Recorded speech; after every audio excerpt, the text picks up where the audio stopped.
So, ayun guys, tapos na tayo magsapaw. Punta na tayo ng CR. Ito yung ating hinandang damit kagabi. Oh, yan. So, ito yung, minsan ko lang ito ginagamit. Ayan.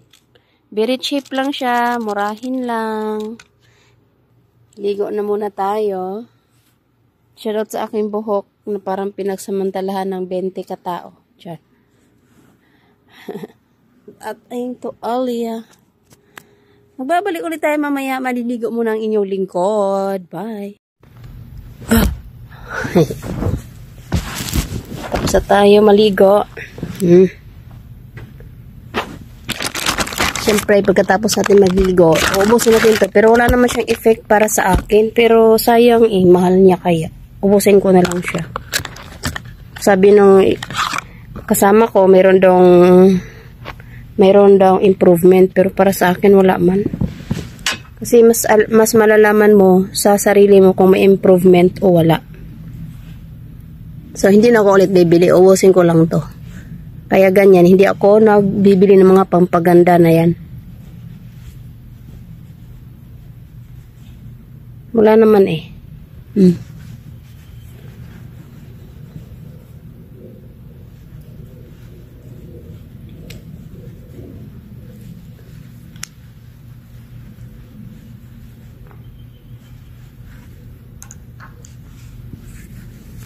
Tapos, yung ating creme. Glutathione daw siya. Hindi naman ako pumuti. Siguro, mas nakakaputi na gluta yung iniinom. Pero, hindi ko yun gagawin. Kasi, I'm proud to be Kayumanggi. Ay.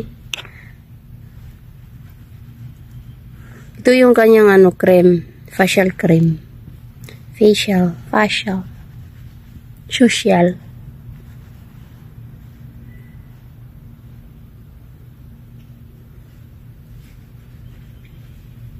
Oo. Tapos na. Ganun lang kadali.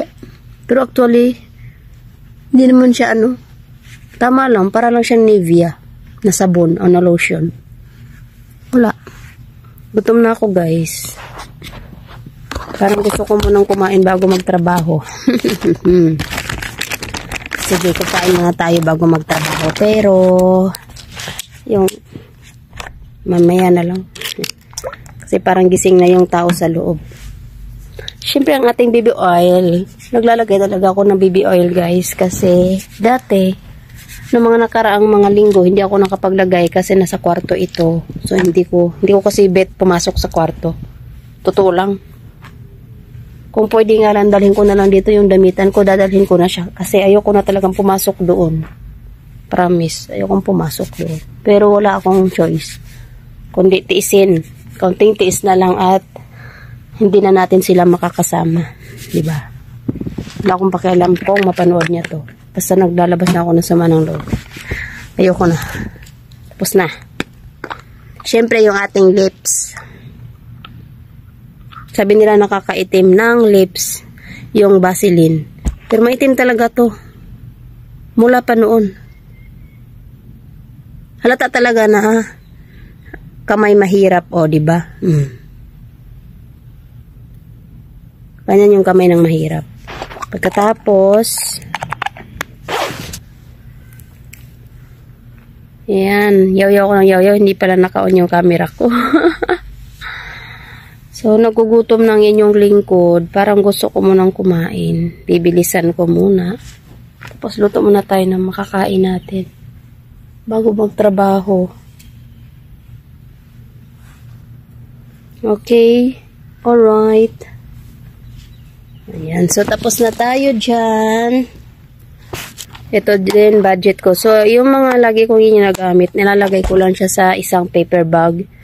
Para pag maligo ako, dito na. Hindi na ako papasok doon para magkuha ng Papasok lang ako sa gabi doon para kumuha ng damit. Nasusuotin ko kinabukasan. Ganun. Kasi, mas gusto ko pa matulog dito. Mabuti nang mag-isa nang ano daw? Hindi ko alam kung ano isusunod ko. O, diba? Pag araw-araw ka maglilinis ng iyong taings, malinis naman siya. Dahil basa pa nga ang ating buhok, ipupuyod muna natin siya kasi papasok tayo sa loob. Alam nyo guys, maganda naman dito magtrabaho.